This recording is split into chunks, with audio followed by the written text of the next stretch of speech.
1972 வருஷம் by election திண்டுக்கல்ல நடக்குது.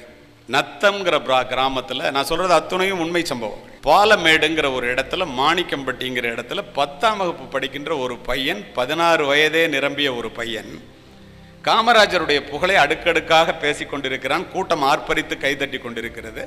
காரில் வந்து காமராஜர், நேரம் கருதி வேகமாக பேசுகிறேன், காமராஜர் இறங்குறார். இறங்கி மேடைக்கு வர்றார். இவனை பார்த்து இப்படின்னு சொல்கிறாரு. அவன் டக்குன்னு பேச்சை நிறுத்திடுறான். 2 நிமிஷம் ஓட்டு கேட்குறாரு. கீழே இறங்குறாரு. அவன் நின்றுட்டுருக்கான். யாரா நீனு, என்ன பண்ணுற அப்படின்னு கேட்குறாரு. ஏன் 10ஆவது படிக்கிறான். தொலைச்சி விடுவான். 10ஆவது படிக்கிற பையலுக்கு இங்கே என்னடா அரசியல் கூட்டம்?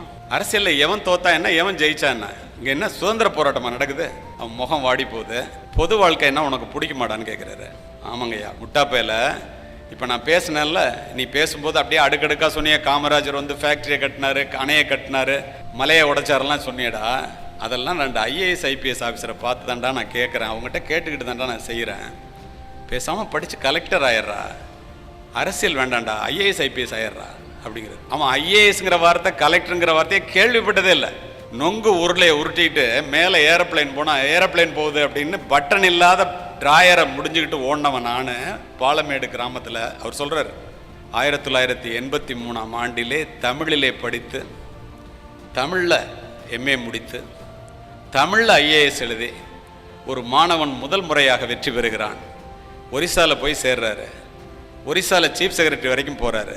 மைண்ட் ட்ரீன்னு ஒரு அமைப்பில் 400 கோடி ரூபா பணம் வாங்கி கேன்சர் இல்லாத உலகத்தை உண்டாக்க வேண்டும் என்று ஒரிசாவில் ஏழைகளுக்கு இலவசமாக ஒரு மாபெரும் மருத்துவமனை அமைக்கிறார். காஷ்மீரில் எலெக்ஷனை சட்டம் ஒழுங்க சரியாக நடத்தணும், இந்தியா பூரா ஒரு அதிகாரியை தேடுங்கிறாங்க.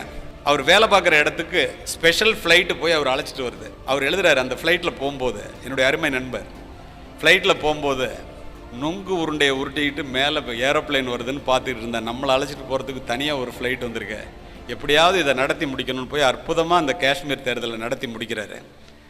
கீழடி ஆய்வில் ஆரம்பித்து சங்கச்சுரங்கம்ங்கிற ஒரு புத்தகத்தினுடைய ஆசிரியராக தொடர்ந்து தமிழ் பணி ஆற்றி கொண்டிருக்கிறார்.